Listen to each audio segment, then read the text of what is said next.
வணக்கம் நண்பர்களே, உங்களிடம் பேசுவது விமலா. இன்னைக்கு நம்ம கேட்க போற கதை புத்திசாலி நாய். ஒருத்தருக்கு அவர் மனைவி வளர்க்கிற நாயை கண்டாலே எரிச்சலா இருந்தது. ஒரு நாள் அதை காரில் ஏற்றி கொண்டு போய் 2 கிலோமீட்டர் தள்ளி இருந்த ஒரு பூங்காவில் விட்டு வந்தார். ஆச்சரியம், அவருக்கு முன்னால் வீட்டில் இருந்தது அந்த நாய்.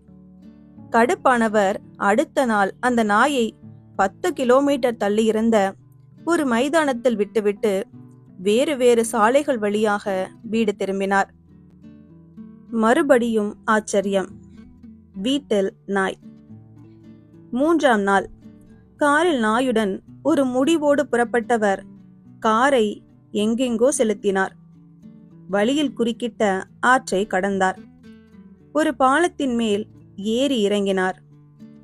இடப்பக்கம் திரும்பினார். வலப்பக்கம் வளைந்தார். இப்படியாக ரொம்ப தூரம் போய் ஒரு தெருவில் அந்த நாயை பிடித்து தள்ளிவிட்டு வேகமாக காரை கிளப்பி கொண்டு புறப்பட்டார்.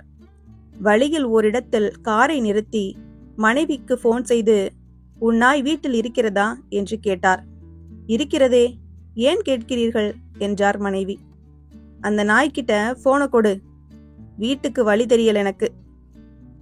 இந்த கதை உங்களுக்கு பிடிச்சிருந்ததுன்னா லைக் பண்ணுங்க, ஷேர் பண்ணுங்க, சேனலை மறக்காம சப்ஸ்கிரைப் பண்ணுங்க.